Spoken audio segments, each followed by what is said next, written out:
There we go. Well, we got the audio. Oh wait, should we? Oh, was none of the cameras going? We got the audio. Hey, I'm glad I'm not the only one. Yeah, so I forgot. I hit the wrong record button on the switcher. Okay. Let's go. Perfect. Hey, we can restart. That's no worries. Maybe I can cut it back in. I don't know, but oh, it don't matter. We can just start fresh. That's no worries at all. Oh my goodness. What up, world? Again? Yeah. Okay. Sorry. I can put a screenshot up there or something like that. What's up, guys? So today we have Tanner Braungardt. He got his start at a very young and early age, becoming a content creator.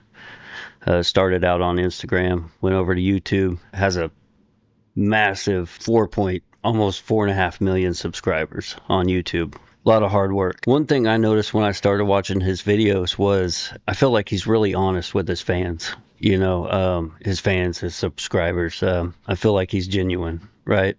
And what you guys see is that he is a thrill seeker that loves adventure with all his travel videos and everything, jumping off cliffs, jumping from airplanes. It's nuts. But behind the scenes, when the cameras aren't rolling, what you guys don't get to see is how involved, how much he wants to give back to his community. My son started going to the flip pad, his trampoline park, about 1.5 years ago. Met him, Cameron, Gage, Braden, this great community that Tanner has around there.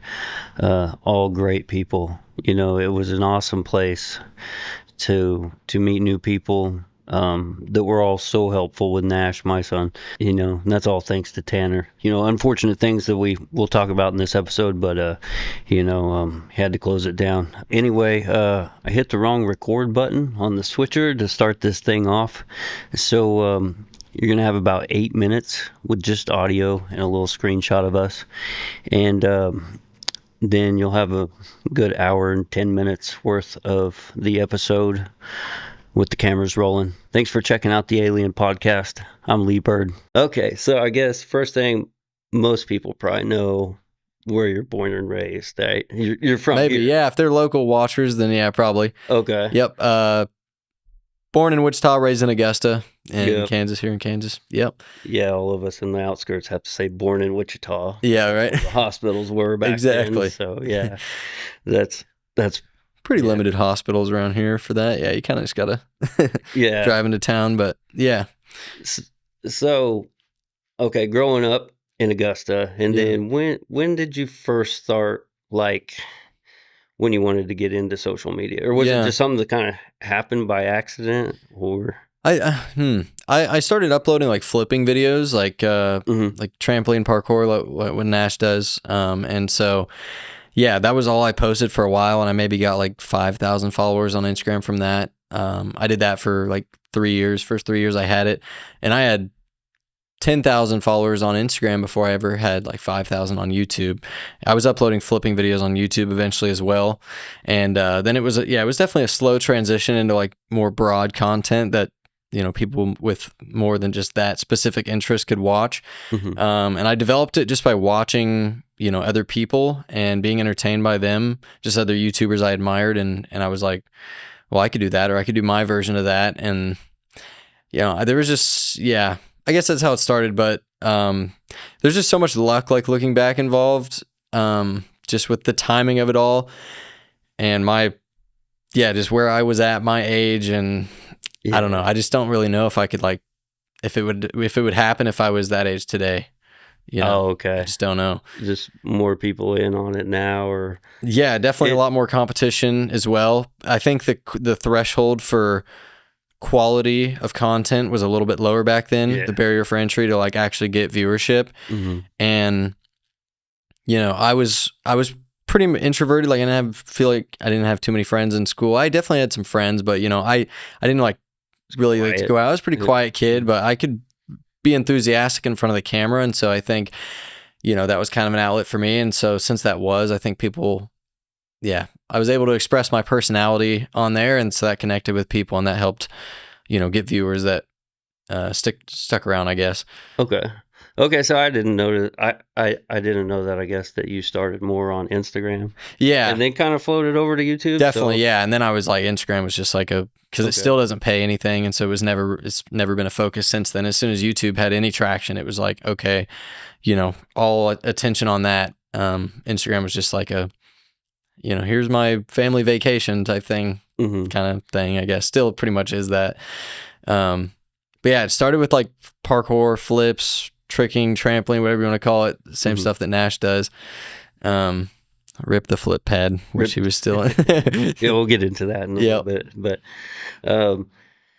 yeah, because the early 2010s, I remember it was still like I was uploading stuff on there, but I never thought it was anything serious. Yeah. And with some BMX stuff, and yeah, so for you to notice that there was something there with it, was it about 2013? You said about 2013 was about when I was uploading a lot of flip stuff. That and 14, and then 15 was the transition from only flip stuff to vlogs, is what they call it. And, where you're just like filming your day. And in 2015 there was just a few videos where some I don't know, some funny things happen, and I'm filming with my family, and I was just learning how to edit. I think I've always had a knack for what was entertaining, what to leave in and leave out, just to make a story of the day. Mm-hmm.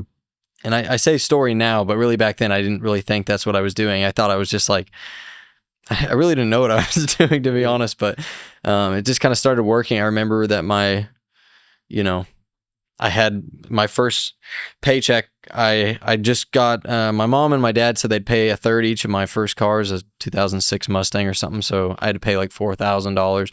And so I had to pay my third of that. And then I got my first little check and I was able to pay that off. And then by the time I got my second one, I would immediately like spin it all on a Challenger. And I got rid of the Mustang. And we actually got hacked at that time. And, the money that was supposed to come in to pay for that, because I bought it with that money coming in, it wasn't in yet, and that money got like routed to some bank in like Kansas City or something. Someone hacked into our like YouTube and our AdSense, and so that was like our first freak out. And then sorry. I'm sorry. Yeah. So did you have a YouTube like rep or somebody you could talk to? So I didn't at that time. Yeah. I was on like the top 10 fastest growing YouTube channels and of that summer of 2016 at that point. Mm-hmm.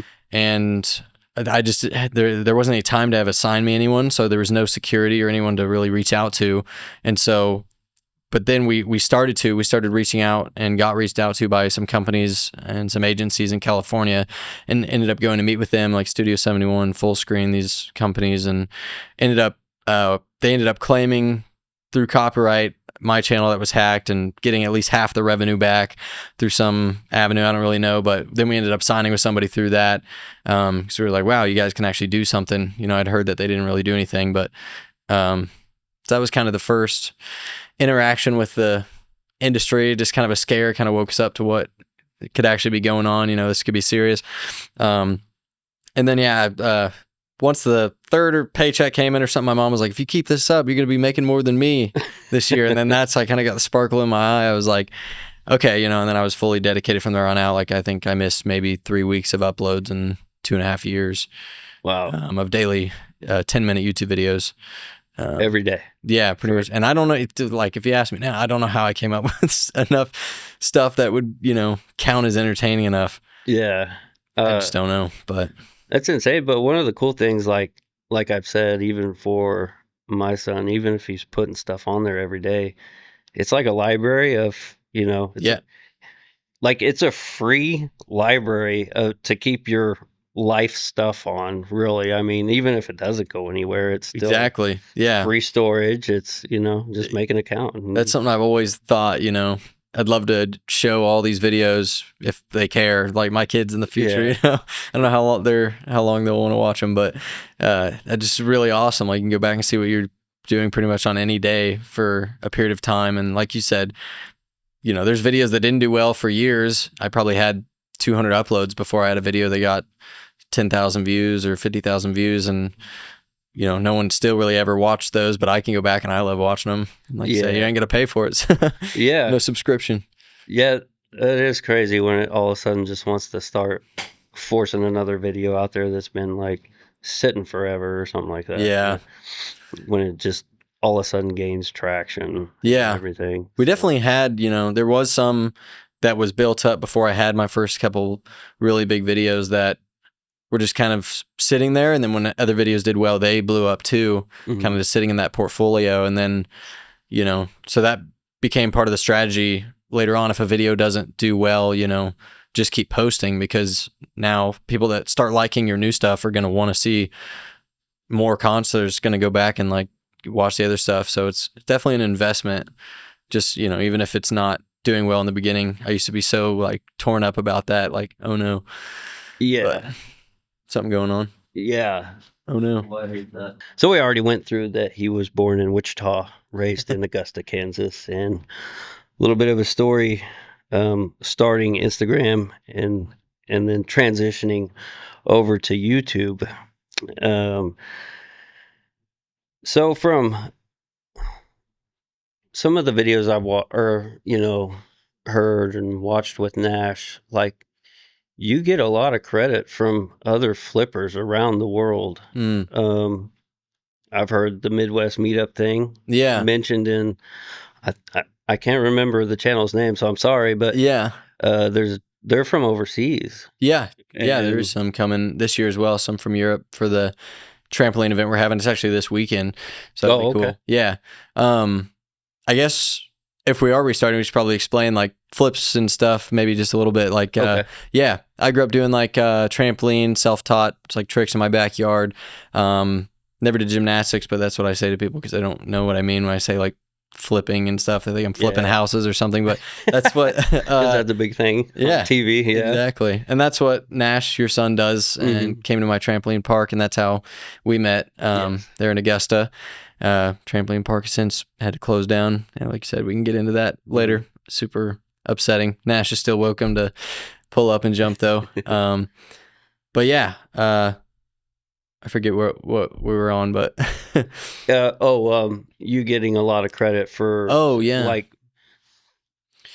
I know it's hard to take credit for something, but like I don't like to do that necessarily, but were you part of like a big like starting an online presence of flipping, like the trampoline community and everything? I usually like let other people say that, but yeah, it's probably true. There was like a kind of a movement, there was, just like skateboarding in the 90s or something. There became this like kind of underground movement that just coincided with things like Instagram, where everyone was showing their clips, and it just kind of blew up into this viral sport, which was flipping in your backyard. They call it G-Tramp, like garden trampoline. That's what it stands for. And so, I was in on that when I was probably 12. I started doing my first double flips and stuff.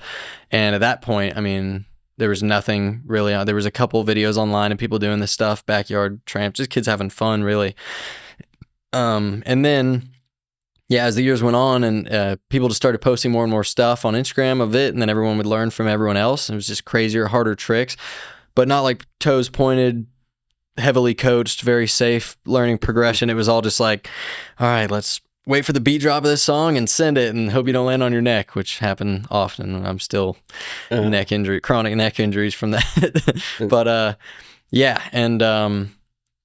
by 2016, I transitioned pretty much fully from making just flipping videos on YouTube, had a couple hundred of those, to making vlogs more generally, generally entertaining content that's not so niche. But I definitely kept the trampoline stuff in it. And so in doing that, I was definitely the biggest creator in that was doing anything with G-Tramp. And so to the degree that blew up in 17 and 18, definitely a big player in that, I guess.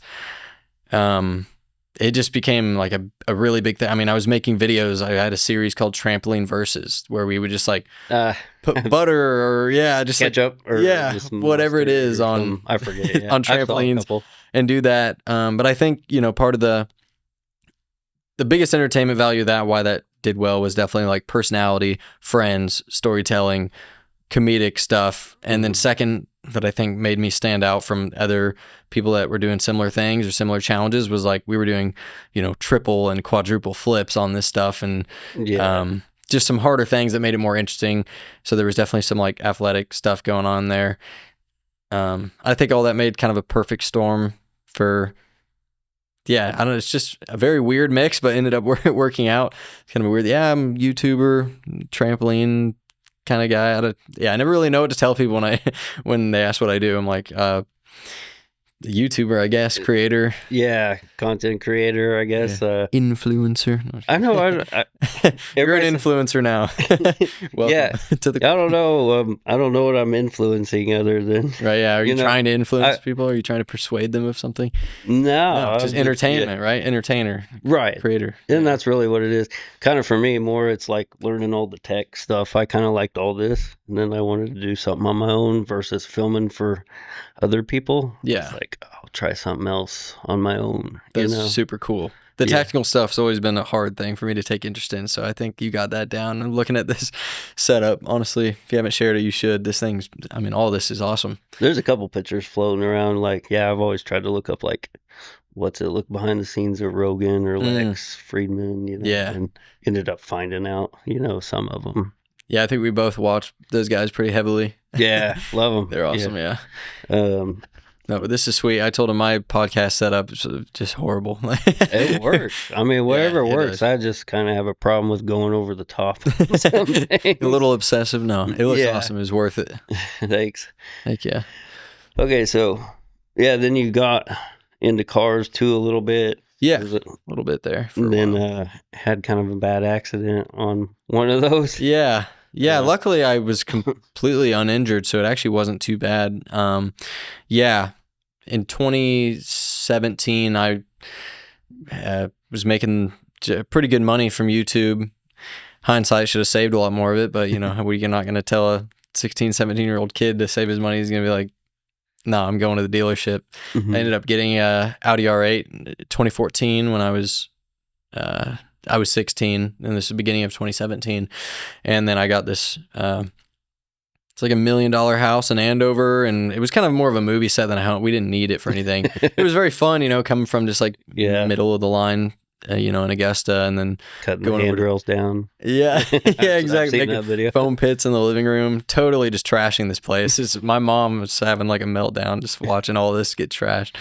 But we had those things kind of came together at the same time, and then had a couple different cars after that. But I held on to that one for a couple of years, the first one I had, but made the mistake of supercharging it and making it like 800 horsepower. And I'm just thinking I'm the greatest driver because I can floor it in a straight line. And then one day I got my wake up call. I was going down Thunder Road, which is a road nearby here, and everyone kind of goes down it. It's a windy road. You can go fast, kind of out in the middle of nowhere.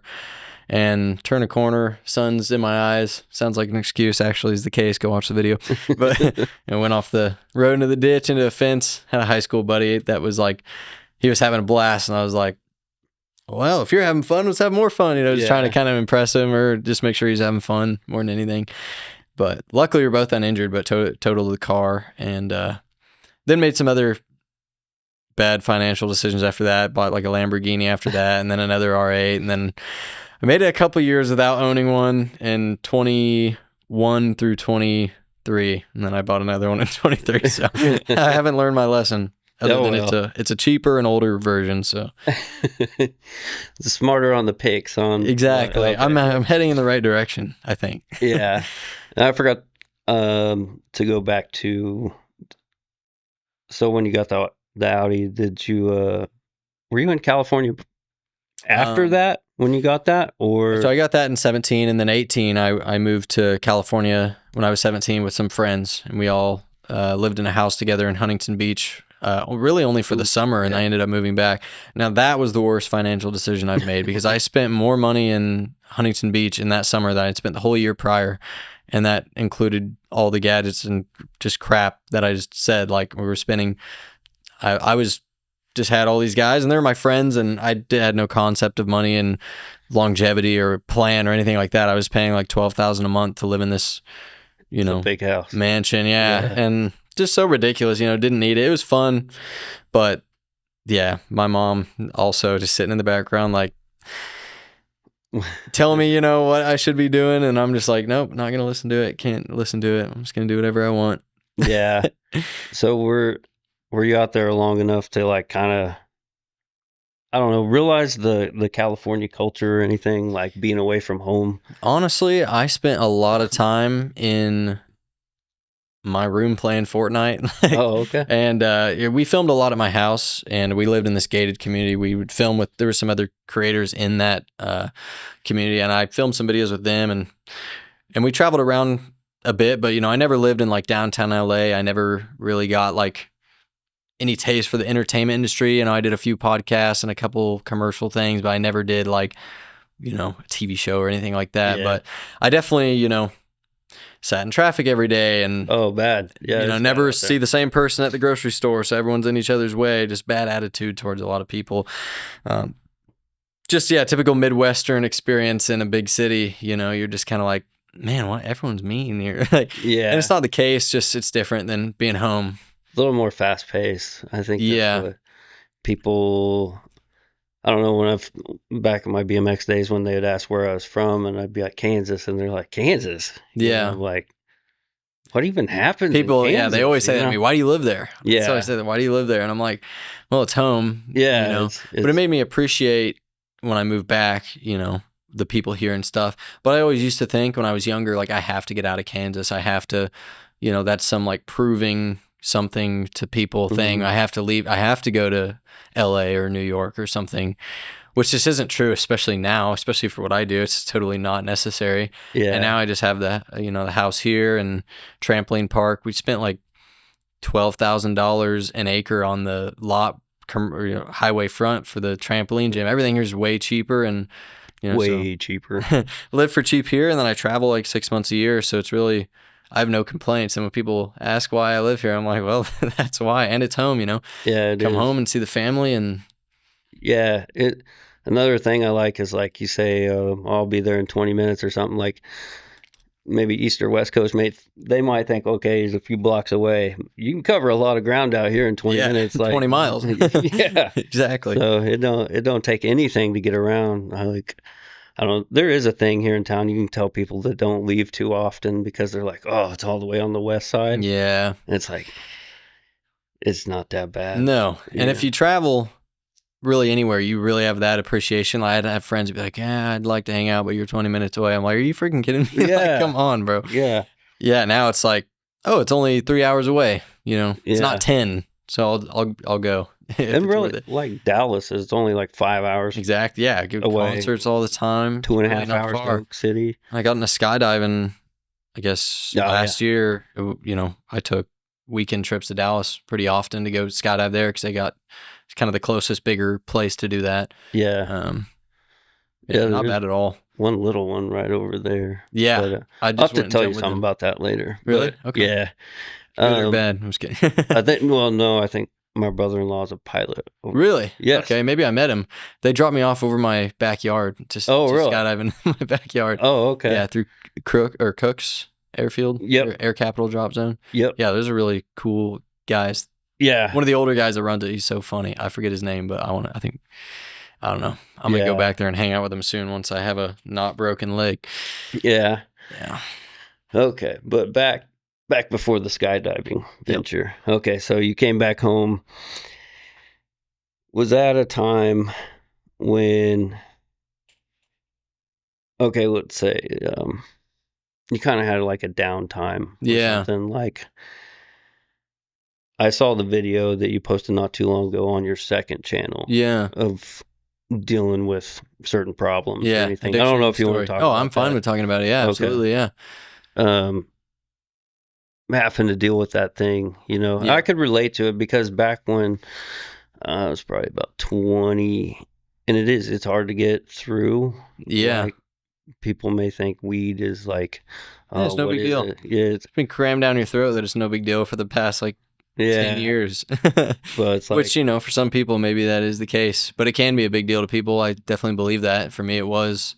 it was for me too, honestly. Like, I quit taking contests serious and kind of like messed up my bike career, really, to be honest. It makes you fine with being bored. Yeah. You're content with it, You don't have to go find fun to entertain yourself because you can lay on the couch and sit and do nothing, and it's plenty fun. Yeah. Which is just, that's the problem, right? Right. And yeah, I have lots of friends that still do it, and then some of them don't seem to change much when they do it, and some do. My brother, we would do it together. Sorry, Tristan, if you don't want to get thrown under the bus, but you will be. And I'd see changes in him once I was sober, and he was still doing it for a while. He's sober now for a little while, so that's good. But yeah, just see some changes, and you're like, dang, I'd really like to hang out with like the real you. Yeah. But yeah, once I came back, California definitely. I mean, it was easy to get a hold of it there, and I was willing to pay anyone that was old enough to go to the dispensary or whatever, and so we were doing that all the time. And yeah, I came back home, and I was maybe stopped for like 6 months because I was living back at my mom's house, and I kind of had a break from that, and she was just kind of being the voice of reason in my ear, very helpful. And then I just kind of got the urge to leave home again. I feel like I had to, but this time I got a house that I live in now here in Kansas, and so, but yeah, once I got on my own, I was like, I'm gonna do whatever I want. And then it went on for several more years. I mean, it was pretty much high all day, every day for like 4.5 years.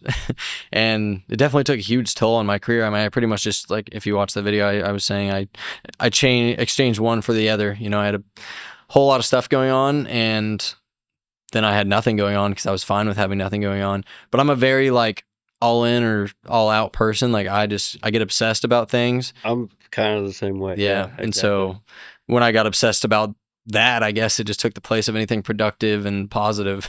And I have so many friends that are like, I don't know, they would say like they like to quit and like congratulate you, but then they don't actually want to. I think it's just a matter of you have to be ready. I think they say that you can bring the horse to water, you can't make him drink thing. Exactly. Totally applies there because, my brother did for a while after me, and I would always be like, hey, you should like not, but it doesn't, they have to want to. Yeah. They have to see the reason, I guess. But I had to like quit my friends too at the time, and they were all pretty cool about it and everything like that. Not one to say, hey, oh, you should quit too or anything like that. Like, yeah, because you don't want to tell them that.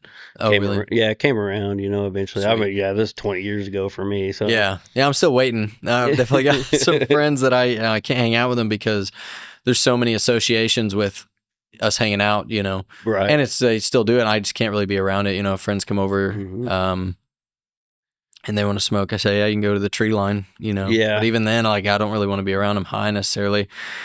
Because it's definitely still like an association thing for me, I don't want to be reminded of any fun time I had or something because I don't want to be derailed myself. Exactly. And so I have to just look out for that. Dude, I had nightmares that I like smoked and like got high or whatever, and I'd wake up and be like, oh God, I'm still, on my streak or whatever. It's crazy how like psychologically addictive or effective it can be, or physically. I don't know what it is, but it's definitely addictive on some level. I mean, it was messing with me for real. Yeah, I think, yeah, it is. Like, yeah, it is rough if you realize it, or I don't know. For me at the time, like I still have nothing against it or anybody that does it. Yeah, that's their choice. Yeah, that's the Kansas libertarian coming out in me, I guess. But I realized like I need to get a job or something. Like I guess I need to start life or something like that. Yeah, because I saw that the BMX thing I was being a has-been already. It was like your time in that is not very long. Like, yep. Because the new kids come up and you see them with the flips. Of course, yeah, they're taking my place, and it's, I definitely felt some of that, and now I just love being like I just like to have fun and coach them up a little bit. Yeah, coach or just be, around hanging out. Like I know I'm not doing anything like they're going to do, and that's fine. I do things that are challenging for me, and that's it. But yeah, exactly. It's going to happen, and you have to be ready for that. Some people, if their whole worth is, trapped up in their ability in some specific thing, they're going to get a huge wake-up call. Thankfully for me, I always was like, I don't know, kind of diversified in what I was doing. It was some of that and then some content, and I don't know. That's not too much. It wasn't heartbreaking when people were always better than me in it. I was pretty good. I was near the top in flips and stuff, but people were always better. But yeah, about the, or something else I was gonna say about the smoking and stuff. Yeah, I don't remember. Oh, I remember we can come back to it, but Gotcha. yeah, it's when you see the new kids anyway. Yeah, like Braden and Oh yeah, they're crazy. Gage. Dude, they're so talented, and they're gonna, they one's 15 and one's 18, so they've got. I mean, Gage has got probably 8 more years or something to be in prime for that specific sport. Super elastic knees that you can land on from 15 feet high while rotating super fast.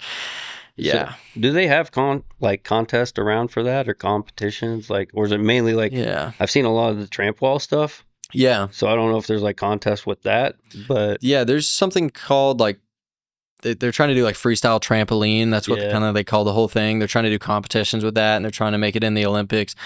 But trampoline in the Olympics, the least watched sport in the Olympics, apparently. And so everyone's kind of trying to do that.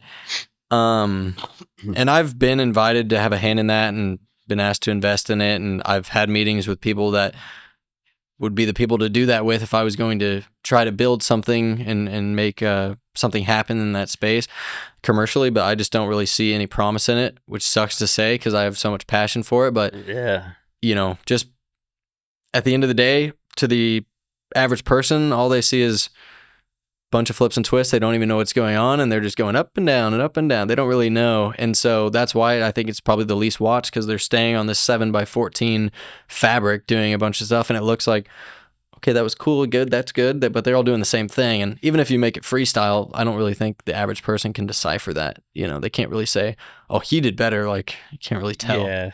I think with the wall comes involved too, though, that's pretty exciting to watch. It's more of a circus thing, Yeah, or even the padded wall by your big one, the Max Air. The double palm flip, I don't know anything about the trampolines, but when they were doing double palm flips off of is that what it's called? Yeah. Okay. Jump up, plant your hands into a double backflip, and then land on your feet. Yeah. It's ridiculous. If you go to his channels, you'll see it, but it's it's crazy. That's ridiculous. Leaving that to the younger ones, you're not going to see me doing that. Yeah. It's crazy how far kids have pushed that sport. It's unreal. When I was coming up in it, I was doing triple flips and kind of pioneering that, but right as I did that, people started doing quads, and I did quads a little bit after them, quadruple flips, rotations, and then now someone did 9 last year. Yeah. And so it's I think it's their channel. Well, okay, so that one was kind of on a corporate channel, I think. Yeah, Radial Flips. His name's Ernest that did it. He's coming to this year's event this weekend. Okay. Yeah, so if you and Nash want to meet him, you guys are welcome to come. Okay. Maybe we'll bounce him into 10 flips, but I don't think my ceiling's tall enough, sadly. So he's the one, the 9 flipper. He's coming? Yeah, he's from UK. And, okay. And he's coming out here. There's a couple others from Europe that are coming as well. We've had people from Australia fly out for the events, and it started as just a couple friends, a couple kids from El Dorado and one from Missouri that I met on Instagram came. We'd flip for a weekend. We called it the Midwest Meetup, and that was really fun. And then we did, it just kind of progressed, and maybe in 17 and 19, it was more of let's find the best flippers. And now it's kind of came back to a mix of the both. We get the best, coolest, most talented flippers, but also they just happen to be friends. It's more about the friends and a weekend of fun. Yeah. More than we have to do crazy cool tricks. It used to be more about the tricks. Yeah. I think it's because I've gotten older. It's just the vibe of it's changed, but I really like it. Even with the broken foot, I'm so excited for this weekend. It's still going to be the best weekend of my year. I just already know it. It's so fun. Just to meet back up with friends. That's always what contests were for me too. It's meet my friends, meeting back up with them from, on the other side of the country or something like that. Or, I've got 20, there are 25 people coming in, flying in, and some driving. But these are friends I've had for, 5 years at least, most of them. A couple I haven't met, but most of them I've been good friends with for a long time. So it's really just all my favorite people in one place. Yeah. And doing something we all have a common interest in. What could be better than that? Yeah, exactly. It's so fun. And I might mention this Midwest Meetup thing is something that, from what I hear, other videos that Nash watched, like I said, somebody mentioned it. Yeah. But other channels, they mentioned back that's what inspired me, was knowing that Tanner was going to release the Midwest meetup video or something like Yeah. that. So that's really cool that like from right here that you inspired like something worldwide, like Yeah. I know you said you don't like take credit. I'll take a hand in it. Yeah, I'd love to know, to what degree. I've been in meetings with folks that wanted to make me the Tony Hawk of trampoline and make me, share trampoline parks, giant trampoline parks, and partner with me in this and that. And none of that really came to fruition because of liability and rules, which is hand in hand with the flip pad thing. It's just living in America. It just sucks for it. But, they were all just like, you're the biggest thing. You're the man. We need to do this. Let's make it happen. This is, a missed opportunity if we don't. But, as I used to think it was, and I would always rack my brain like, how can we make this into something given all the attention that's on it? Should I make my own trampoline? Like what? But, I just weighing the risk and reward and also just, I would do the risk if there was a big reward that I thought was there, but I just don't think so. Very risky sport. Yeah. Risky sport. And I just, like I said, I really don't think the general public is going to take interest in some big way like that's going to make it worth it, which is what's difficult. Like kids that come to trampoline parks that print money, they're basically a daycare, they come drop off your kids. We have so much square footage and we charge you this amount, you can get this membership, and all of our trampolines are pretty bad and pretty safe. They're not geared towards athletic development or someone that has a passion for flipping. It's not that at all. That's what my trampoline park was. It was smaller square footage that I could afford, bounciest trampolines in the world, like $20,000 a piece, and we put it near my place, and it's just all like right there together. And but it's like it's the worst business model ever because it's like big liability, and we still have to pay the insurance stuff. We just can't get enough people through the door. And if we did, it'd be tons of risk. Yeah, like you get more people in, more wear and tear on the gym, a lot more risk, and you're still not going to be making much of a profit because, well, that's part of being in Augusta, Kansas. There's the argument for the big city. Right. Yeah, then you have more people to flow in and everything like that. But yeah. But you kind of can't have the place for passionate flippers unless it's a gymnastics training gym or a coached training gym. Exactly. Which I've thought about trying to do, or at least maybe leasing the space to somebody that would do that. So if there's any like cheer coaches out there listening that, want to have a space, we got 6,000 square feet, spring floor, air track, foam pit, tramp walls, airbag, rope swing, all that. That'd be sick. I'd love to get someone in there on the weekdays. The place just sits empty. It's really a bummer. Yeah. I'm gone all the time. I've been in there nationally and Terra too at times when you've actually had cheerleaders and cheer people in there on the spring floors or the air track practicing. Like it was really cool. There was a place for multiple things. Like it was branched out really well with even down to the beginner trampoline, and then like you said, you had the big trampolines that takes you like 2 bounces to get very high.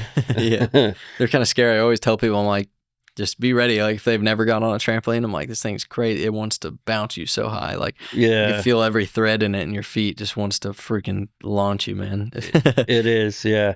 Yeah, it's not like, people are jumping so hard on like the backyard. Yep, trying their hardest to get up there. I mean, this is effortless. You can gain height bouncing on your back even. Yeah. You don't have to be off your feet. They're just that bouncy. Yep. Okay, I guess since while we're here, like the decision to go ahead and shut it down to the public, and like you said, the liability and the risk versus a bigger one, you highlighted it in a video, and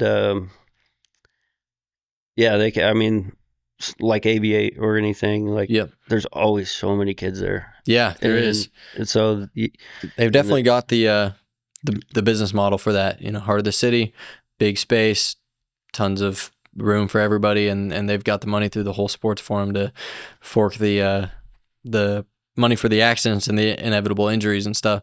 Yeah, the decision was, because we were open for 2 years, and frankly, we got lucky. We only had like one broken leg and some other Nash stuff. was right there when that happened. No, yeah, I hope he does not have any like. He's okay now. It took a little bit. He didn't want to jump anymore that day. Yeah, no, definitely not. I saw the security footage. Some kids saw it snap, and they just like oh my God, and ran away. And I was in Europe for that. And so that's part of the problem, me being always gone and not being able to be hands-on. And because when I'm there, I can see someone that doesn't have maybe ability to do something, and I can talk them down to trying the thing before, or something I think that would be fun for them and challenging for them. But when I'm gone, that's not a thing.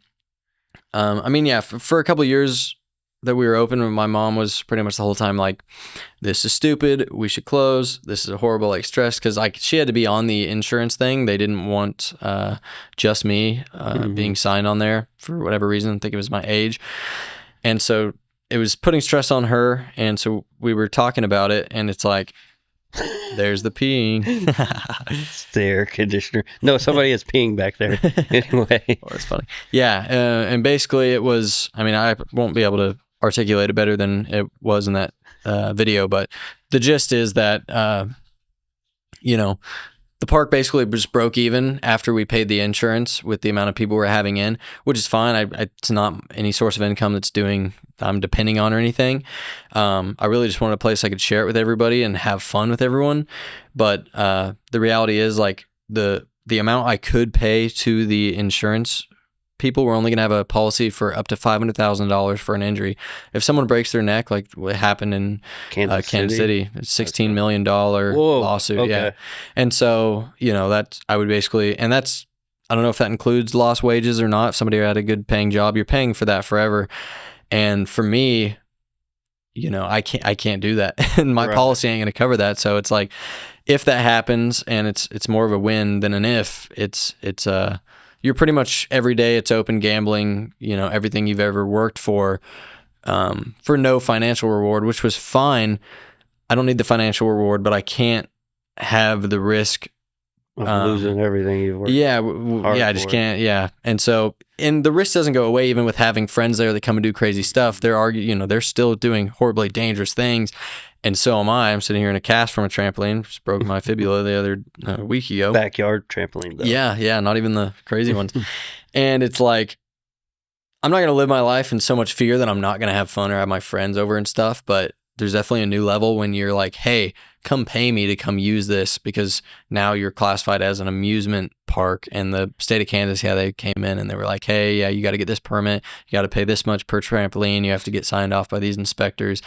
And basically they're going to also have me be revamping my park, which it's just, I've already poured so much money into something that makes no money. So I'm like, to redo yeah, I'm not going to change, what my vision was, which was geared towards the athletic, passionate people. Okay. And so if I had to take the tramp wall down and not let people jump off the top into the foam pit, or, just these things, I'm not going to do those things. So, and I'm especially not going to do it at a huge cost.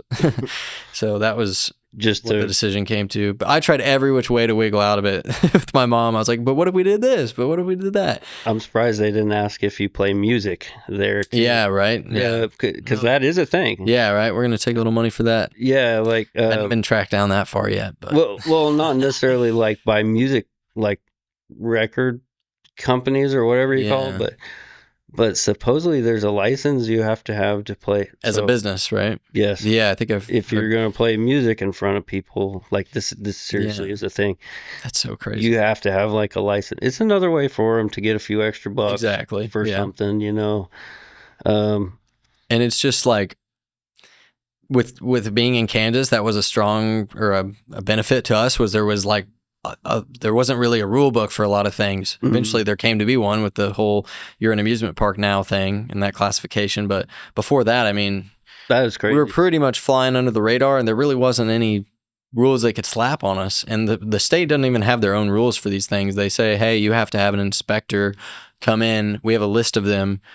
You have to follow their rules. And, who makes their rules? Is it them? Is it per company? Is it because there's no legislation about it? Yeah, by the seat of their pants, basically. Yeah. It's like, okay. Here's $20. Can I keep my rope swing in there? Yeah. And the kid that broke his leg there did go back, by the way. Sweet. Yeah. Let's go. I remember hearing about him going back too. So cool. I didn't catch him there, but it's good to hear, because that was a hard video to watch. Obviously never shared that video, but that snap was loud. I mean, it echoed throughout the place. Yeah. Crazy. You were there that day? I was not. No, I was at work, and Tara. She was there? Yeah, Tara and Nash were there. So, Man. Yeah, and then it's got to be hard as a mom to let the kid come back after that. Yeah, it took a little bit of the wind out of the sails for that day, and I think another weekend, and then that's pretty fast rebound though. Yeah, people always are saying my mom, you must be crazy, you must be this and that, and as I get older, I kind of understand them saying that. She kind of learned to accept the risks that were involved as I got into things. Like, right now I'm, like I said, with the skydiving stuff and filming some variations of that, they get some more scary territory. I'd go into details, but keeping it a secret for main channel video that'll hopefully be coming out. But yeah, she's just kind of learned to be like, just send me the video after or whatever. She just doesn't want to hear about it, doesn't want to stress about it. I'm like, deal. Yeah. You injured your neck, right? During was it during one of your Midwest meetups or just it was? Okay. Yeah, in 2017 I did a quadruple front flip onto an airbag, which is basically kind of like a soft bouncy house material. It's like they just got air columns that all bounce up. It's a foam pit that you can climb out of easier, but they're less forgiving than a foam pit. And I did 3 rotations and basically dove onto my forehead in a tuck, and my neck stayed down as my body folded over in a tuck over it, and the airbag was aired up pretty tight, and there was just a lot going on. You get your friends, and that's when I learned like the mob mentality, or whatever that would be called. Just all your friends are there and you get hyped up and you want to fit in and you want to show off your skills and you're feeling good, and you shouldn't be doing it. I had not trained for that in so long. I'd taken basically a year off. I was filming vlogs, not flipping, and I go try to do that. And so just a bad sprain in my neck. Never broke anything. Everyone thinks I broke my neck. Didn't break my neck, but still have chronic injuries. I'd landed on my neck in a triple front flip too, a triple back flip. I've pretty much done it on every trick I've tried. I've landed on my head. Oof. And so I've got whole compilations of fails on my Instagram. People can go watch of me diving onto my neck. And just other things like in skydiving, you can have what's called a hard opening, where your parachute basically inflates faster than anticipated. And so it's basically, it just hurts. It sits you down your harness really hard. And if you're not even if you're really stiffed up in your neck and stuff, it can just throw your head back and just like some crazy G-force. And so that happened. You don't know when it's going to happen. You don't know. Yeah. Okay. It's just the wind, and there's so much entropy or whatever, like you can't really know. You could pack it in a certain way, but skydiving is really safe, but that will happen sometimes. Mm-hmm. And that happened to me too, and had me out for a little while. I do neck therapy all the time. Talking about Rogan and them, I have the freaking iron neck stuff, and companies. I'm always reaching out to them like, hey, I have a great story or product to go along with my recovery. You want to send me that? And so I just got like a whole thing of neck stuff. I have the teeter hang up thing over there, or whatever it is, the thing you hang upside down. Inversion table. Yeah, I got one of those as well. Yeah, that you put over the door. And yep. Had my share of neck injuries too there. BMX, I believe it. That seems so much scarier to me than anything I do. So getting knocked out. It was kind of cool because you didn't really remember not what trauma happened. If you can't remember. Yeah, but then it's really weird, the fog afterwards, and you're just then you question things should I be doing this? I got knocked out once riding a scooter off a ramp. Oof, a huge black eye from hitting my head on the concrete, just swollen shut, and so that was my wake up call with that stuff. I was like, dude, metal objects with wheels, these are not for me. On concrete. Exactly. Yeah, it's not forgiving. I'll flip my body around and use, go off cliff jumping, all that sounds great, but involving wheels and stuff, so scary to me. So respect to you for that. Well, once I learned that this is not worth it anymore too, there comes a point, and there's so many people that quit doing extreme sports or just sports in general. It doesn't really have to be an extreme sport, and it always bums me out, kids that are even younger than me that stop doing stuff, and I'm like, well, I get it, the risk versus the reward. There was times I swore to myself after that, that triple front to or the quad front to my neck that I told you about on that airbag, where I pretty much was like, yeah, I'm done. I even said that in the end of that video. I think that video got 14 million views, so at least that came out of it. Yeah, but I was like, this isn't worth it. And then, a month later, I'm doing it again. It's just something you love. But now, I push myself to what feels good. The day I broke my ankle, I was doing some triple back flips. And I was like, these are hard for me. There's kids, like you said, Gage and them that are doing insane 6 flips on the trampoline. And I'm like, you go, guys. Yeah. But you can still find your place in it and have fun. You don't have to just quit, no matter what it is. You play softball, you join the weekend team or something. If you still like it, you can find a way to have fun with it. So many people are like, no, I'm done forever. But I'm sure there'll be an age where I'm like, yeah, I'm done forever. But I just can't. But there is still like, yeah, I can get out on the bike and putt around, do small things. Hit some small ramps and stuff. Yeah. So yeah, I can. Well, it's got to be fun though. Yeah. You got to I always find myself bunny hopping or something. Yeah. If we go on a little family ride or something like that, yeah, I'm still like, yeah, I could go do that, but yeah, if I'm bored on like a Zoom meeting at my house, I got like 4 or 5 trampolines at my house. I'll just like mute it and go bounce around. It's like, yeah, I'm here. Yeah, what's up? Like, yeah, it's just something you find yourself wanting to do because it's enjoyable inherently, Yeah. So we'll see how long I end up doing it for. As Yeah. long as the body will allow me. I just want this leg to heal up. Everything I find enjoyment in, other than just like relationships and all that, obviously a huge thing, but a lot of the joy I get out of life is through movement and just doing things physically. And so having the first broken bone, which I don't know how it's my first one, lots of torn ligaments and stuff, but yeah, it's like so hard to not let that like make me freaking depressed, just laying in bed. I'm like, yeah, dude, I can't sit here and do nothing anymore, like play video games. It busies the mind, but like I want to get out there and get after it. I'm young, like I want to use this time I have to do cool hard things like right now. Yeah. And I'm just this is taking months out of this window I have of doing the fun crazy stuff, especially like, yeah, it coops you up, then you lose some like I don't know, then you kind of got to just work back up your muscles and everything like that. Yeah, physical therapy, and so boring, but hey, there's nothing else to do other than do it as good as you can, full attention on the recovery. Some dude's like, hey, be careful. I'm like, dude, trust me, all I want to do is get back. I'm going to do everything to the T. Give me the exact plan and I will follow it.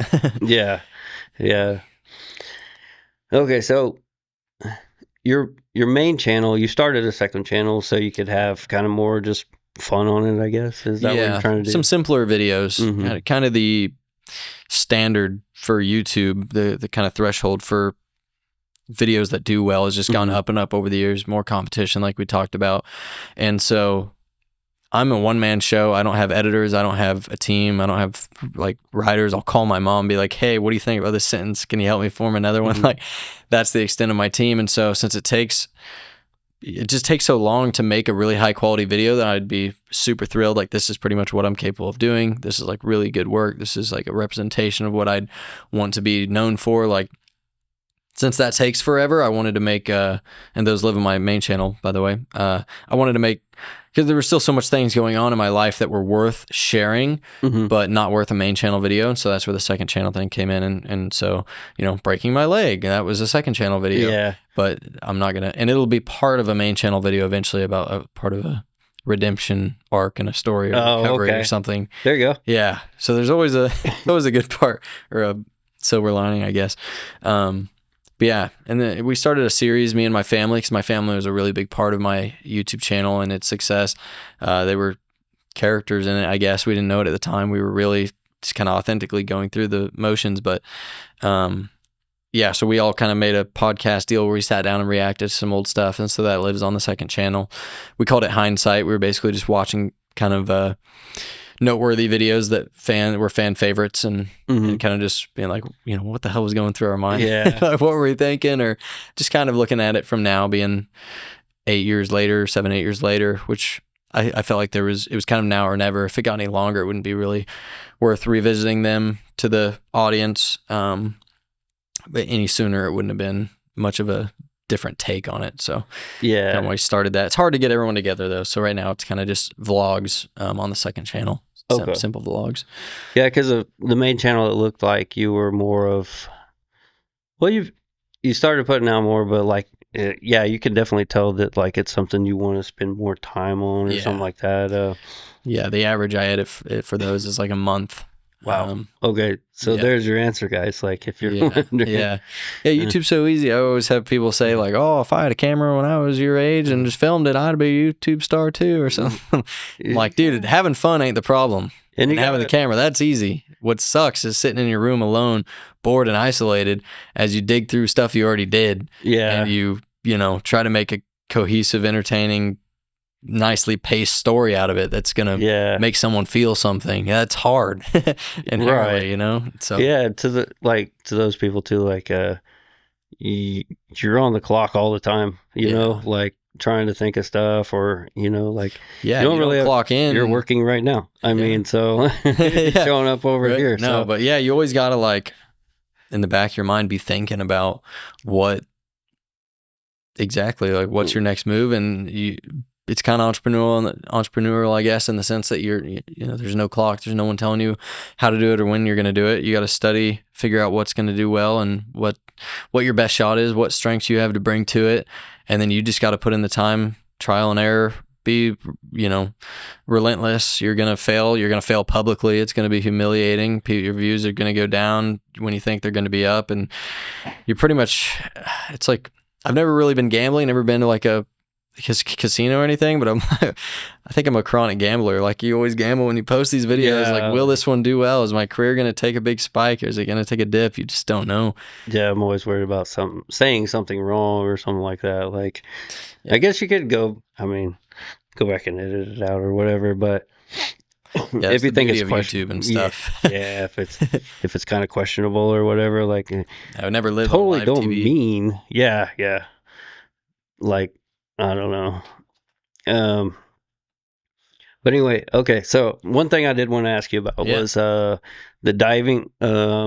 You've done quite a few diving videos, but you went and met up with the guy. I forget his name. He has the YouTube channel that searches for. D Almighty. Yeah, the treasure hunting guy, scuba guy. Was the next one in line to go on that thing to go down to see the Titanic, right? Oh, yeah, exactly. So did you ask him anything about that? Or, I asked him a lot about it. Oh, you did? Okay. So, I went and filmed with this YouTuber. He does scuba diving, treasure hunting videos, which my kind of angle for filming this is his videos legit. He's the biggest guy in this space. He's 10 million, 14 million subscribers. Let's go find out. And we went and we did find some iPhones and stuff. And he showed me duffel bags of Apple Watches he was pouring out on iPhones. It was crazy. But yeah, exactly. He was reached out to by the company that was taking people down to the Titanic that everyone knows the submarine imploded. And so he was next in line for that. He was scheduled to go before the people that it imploded on. He went all the way there overseas to the place to do it. And he got in the submarine. They did a test launch and they were going to go down. But the weather was too bad for whatever reason, maybe too many waves or something. Or I think he did explain it on his channel. Yeah. And so if the malfunction was going to happen inevitably, then he would have died that day, which is crazy. You just never know. And then so they rescheduled it. He flew back to the States, is my understanding. And then, the next, those people went up there and then that happened. Which, a story like that gets everywhere. And he was that close to it, which was crazy. Ocean Gate. That's the company, that's right. Yeah. Okay. And so they even had these styrofoam cups he was sharing, and you basically write your name on them and a design and stuff. And what happens when the submarine goes all the way down there, they put them on the outside of the submarine, he was saying, and they go down that far, and these cups shrink to these like tiny shot glass size, and they become this cute thing. Yeah. And so since they didn't get to do it, they went and put their styrofoam cups on the trip of when it imploded. And so the group that imploded and his both their cups were on the side of the Titanic or the side of the submarine. And then when they went down there and that accident happened, they went and recovered the wreckage, and they actually mailed him back his cups that were alongside the implosion there. So crazy. Yeah, I was asking him all sorts of questions. I couldn't believe it. I was like, that's insane. Yeah. Because when you've unfortunately got to meet he got to meet those people too. Yeah, he became friends with them. You know, he was there for a while. He said like a week or something, waiting for the weather. It never happened. Yeah. So he flew back. Yeah. So, okay. But yeah, you released a really cool video about that, about kind of in what he does, you know, alongside Thank him you. searching. Yeah. It's like I've told you, I really like your how you edit and your style and your narration of the videos now. I appreciate that. Yeah, there's definitely not like you know, I'm not alone in taking that approach of like some narration mixed with vlog storytelling to make something. You know, I spend a lot of time to try to make the story as impactful and entertaining as possible. So there's a strength there. I think my real strength with that comes with my willingness to participate. You know, I'm not just a documentarist that's going to go and film someone doing some crazy transformational, you know, activity or story. Like I'm willing to join in that. I'm willing to endure whatever it is. And I'm willing to, you know, show that transformation. It always makes for a good story, you know. Yeah. And knowing that's how I make a living really helps me to put myself in those difficult situations when things are hard to learn or, you know, are hard to go through with, or if it's dangerous or something. Like, well, let's take the time, do it right, because this is going to be good and it's going to make for a really cool video. They can last, you know. Yeah. That particular scuba diving video, you know, I thought it was all right. That video was a bit rushed. I probably got it out in 3 weeks. I think I was trying to play into the if for those that don't know, December ad revenue is a thing on YouTube. Everyone's spending money for Christmas.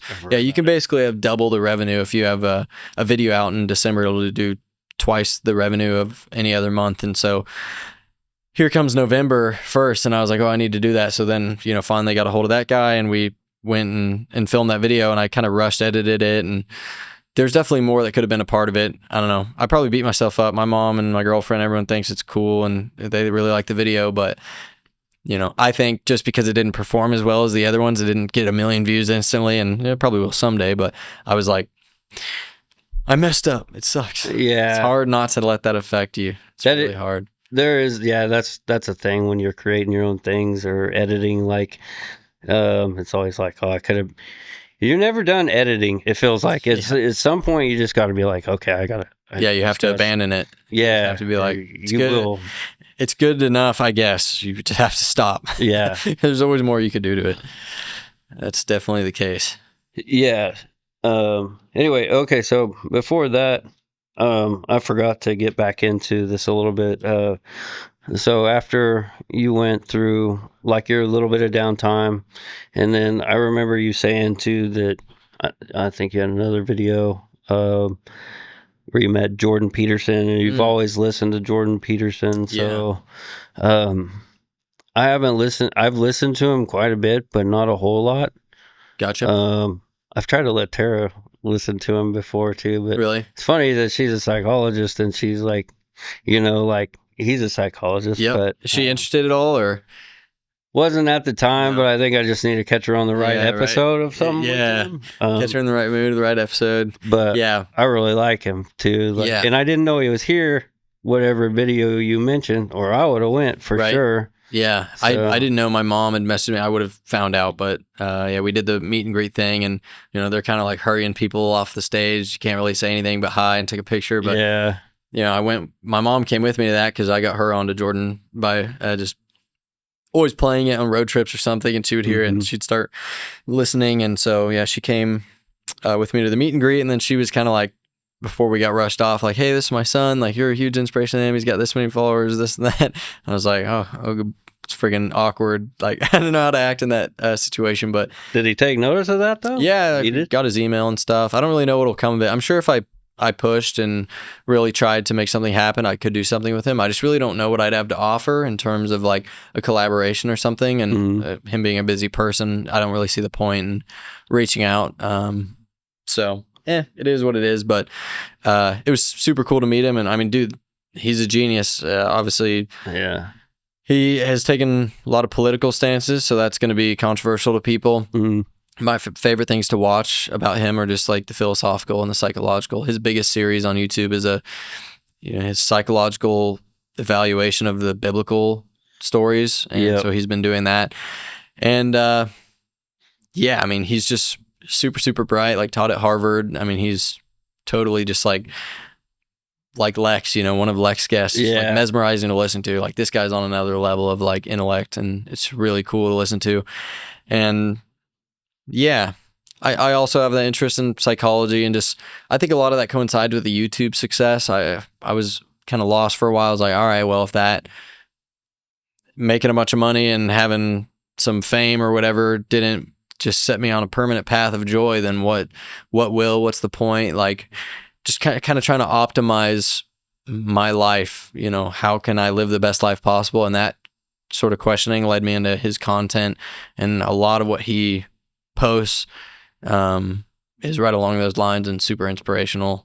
Wanting to help others too. Yeah. It goes back to, and that's, I mean, and you have with, the attempt and the flip pad, wanting to make a place to have a community here for, I can see that, to where you've always wanted to be like really helpful. Yeah. And, I know Nash is so grateful for it, and Tara and I are too, for how good of an influence you are. And Gage and Braden. Yeah. Gage everybody's a sweet so kid. Nice. Yeah, dude, they're super great. I've found that with the flipping community, there's not a lot of competition. And even when there is, it's friendly. Just so much encouragement. I see some kid wanting to learn a single front flip, and I'm super excited to watch his development.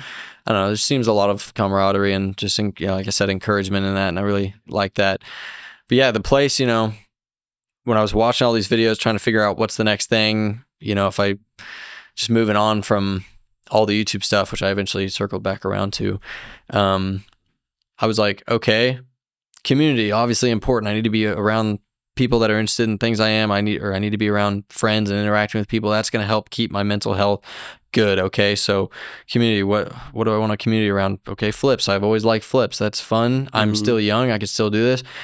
I have the money to make this park. It's going to, take a tiny bit of loan at the end. I didn't know at the time, but paid it off pretty quickly. And yeah, it was super fun for 2 years. And in that time it just helped me, in that transition period of like not really knowing what to do with my life. It gave me something to do while I figured out that I wanted to do YouTube and take this different approach and just try to make more like masterpiece style stuff, like just aiming towards that. And so being able to go on the weekends and hang out with, everybody and take a mentor role to some of the kids, super fulfilling, super fun. Don't regret a minute of it. And my mom's like, hey, if you invested the $400,000 or $500,000 in the gym or whatever, now, and when you're 40 or whatever, it's going to be $3 million. And I'm like, the land and the building and everything. Oh yeah, just if you took the money and put it in just like, a safe investment stock portfolio. Land is a good investment, though. That's true. Yeah. And the building the building's not bad. Yeah. The purpose of the building obviously doesn't make any money and stuff. And it's just a few $1,000s cost with the air conditioning and property tax or whatever. But I'm like, yeah, but maybe I'll care later on. Right now I'm young still, and I want to use that. And it's not all about like getting a return on everything. You get the return and joy. So, and I learned that through the guy that has the Redneck Water Park. I don't know if you've seen that. Down in Texas? Is he down? So this guy is an hour east. His name's Cody. He has the place from here, an hour east from Augusta. Oh, okay. It's called the Redneck Water Park. Giant slides, rope swings, blobs, zip lines. You've done some been videos. Out there, some stuff. Yeah, that's here. Yeah, yeah, it's literally an hour away. It's crazy. Wow. We're doing part of this year's Midwest meetup there.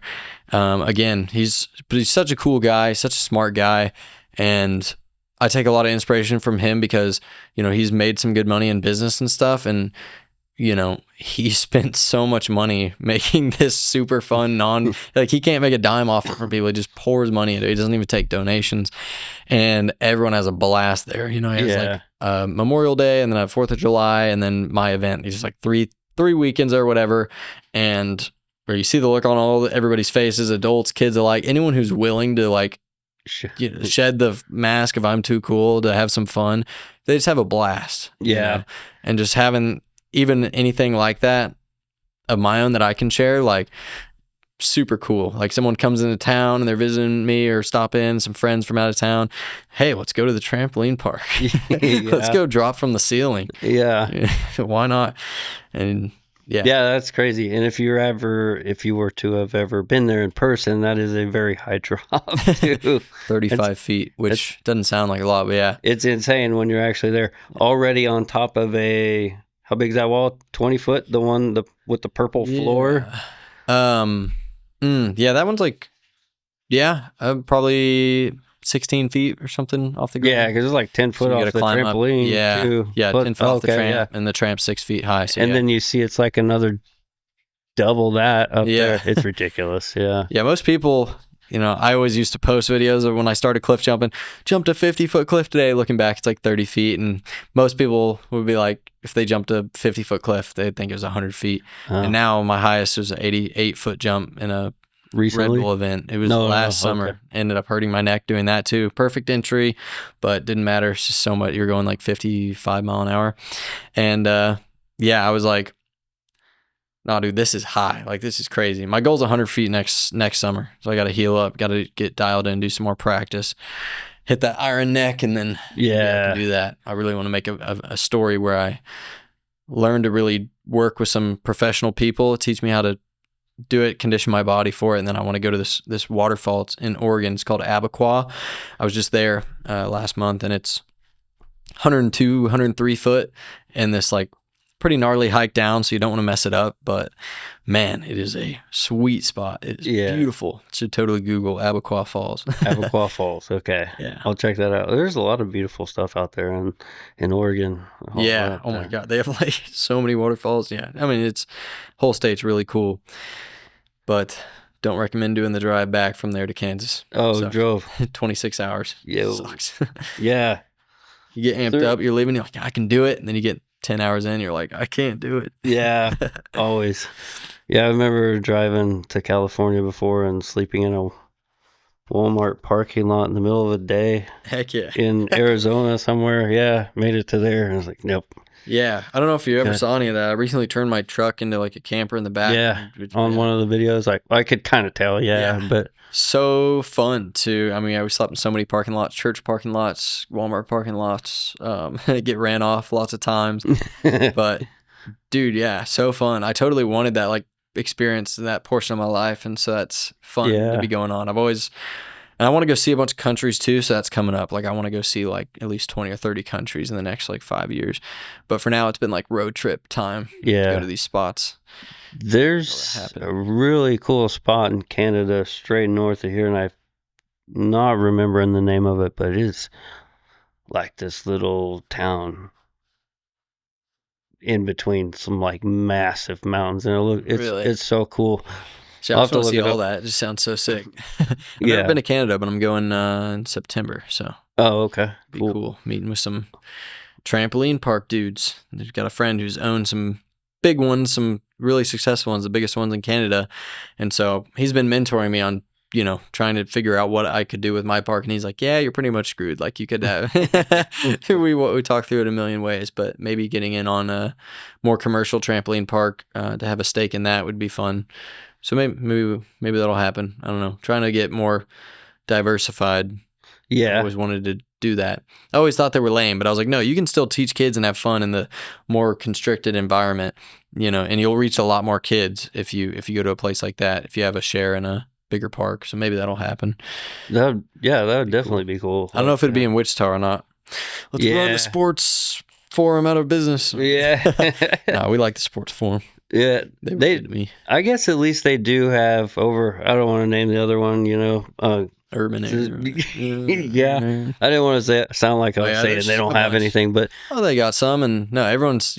I respect any of them for trying to make their business and stuff. Yeah, and their place is fun and it serves its purpose. It's totally a place not really for flippers. I don't think they care about that. I don't think they're going to be offended. No, but the other one at least has a couple of the Max Air tramps. They do. Yeah, there's super tramps at Aviate, and I will roast you. Aviate is two 14 by 17 or 7 by 14 Euro beds stitched together in the middle, so it's actually like a makeshift thing. And I'm like, dude, these companies make millions of dollars. They could buy so many good trampolines, but they cut that corner, and then it's like lost a bunch of springs, and it's uneven bounce. Like if anyone's gonna break their leg, it should have been there. But so many people have been injured there. One of the pads needs replaced pretty bad too. Yeah. Yeah, you can tell. Haven't been there in quite a while because once we started going to your place, it was we took over 1% of the market. The flippers. Yeah, because I'm one of the parents that'll actually stay with and my wife too, around with my son or something when he's going around. Yeah, I always thought that was really cool. Yeah, I really respected that. I was like, that's cool that you took an interest in that and seeing his development and stuff. Yeah, that was fun to you. Most parents would be like, "Oh, I'm fucking bored." Like, make it daycare. Yeah, there's probably an extra fee to have someone watch over you. Yeah. I don't know. I would always end up with like a couple other kids around me at Aviate, and they're like, where's your parents at? But they said they'll be back at 4. Some parents, they gotta make things meet. I don't think it's always like just lack of interest in their kid, but it's cool that you always made the time. My mom always made the time for us growing up to go to all of our sporting events, 3 kids, single mom, and, dance and the plays for Tristan and all this, just whatever. And, I kind of stopped playing sports in high school, but she, to compensate for that, bought me my first decent trampoline that was a rectangle and paid to have it put in the ground because that's how much she paid for Taylor's cheerleading and dance and all that. And my brother's, plays in choir and these things. And I was like, still eternally thankful for my mom. She's done so much to help get your start out there. Yeah, no kidding. I mean, the path you're on and everything. And just just believed in me the whole way, which is super cool. That's and that's you need that.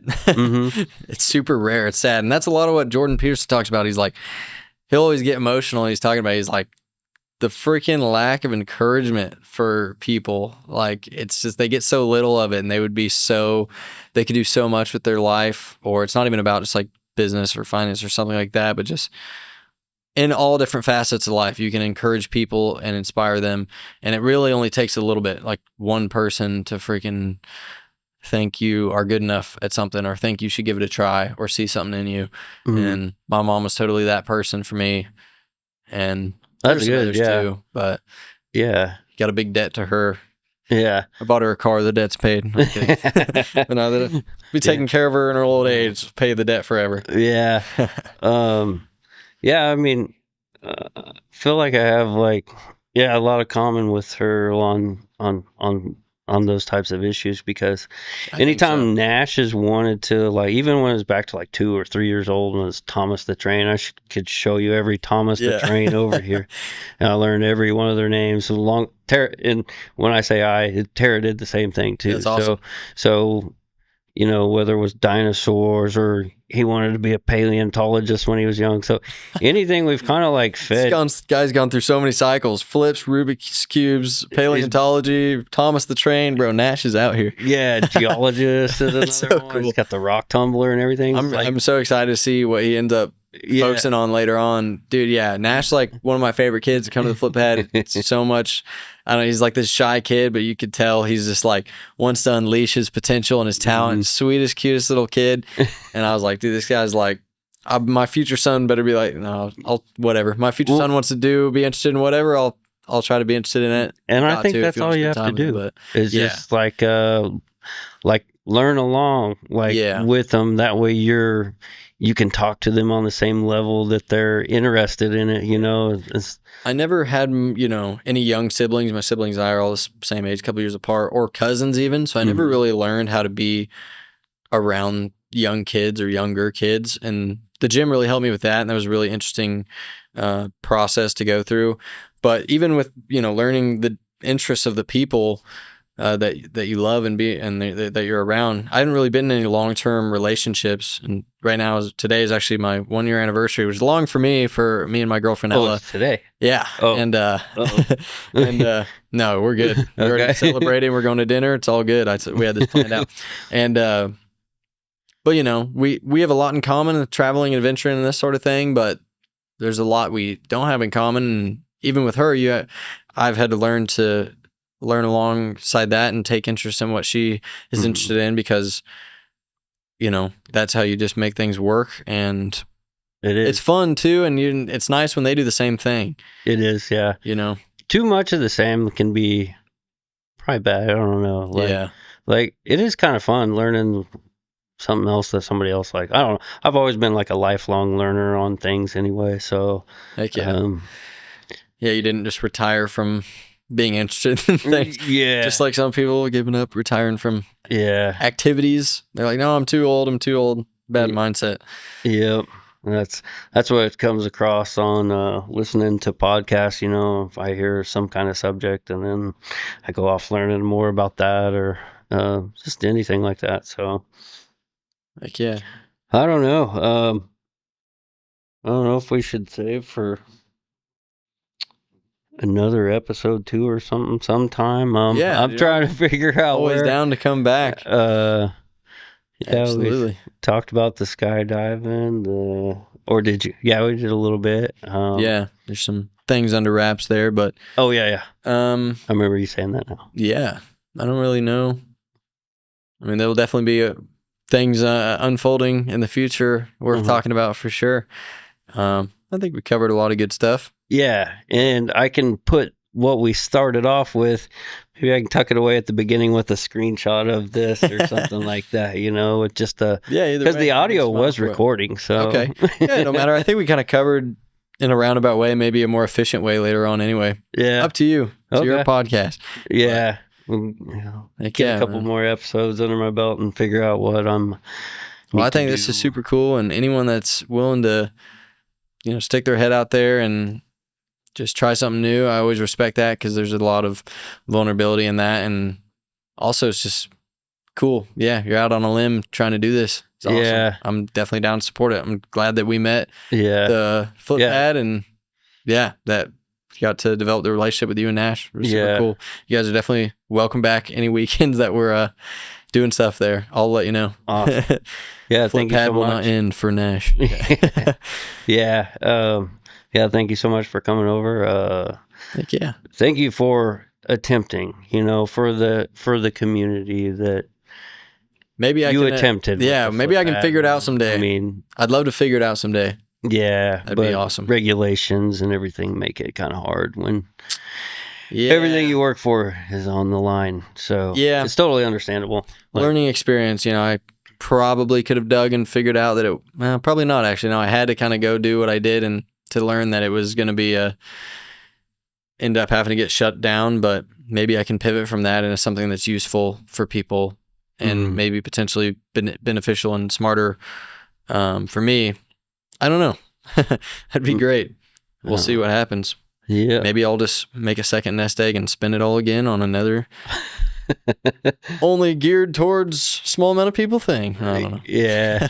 Well, it's Kansas. A lot of entrepreneurship comes out of here, so maybe you'll have another idea of something. So heck yeah. Yeah. Well, thank you again very much. Of course. Yeah. Hope you all enjoyed. Yeah. Catch you in the next one. I'll be watching the other ones you do. So all right. Thanks. Sweet. Thanks, man. Yep. And do you want to do a screenshot for the potential beginning, just in case? Yeah.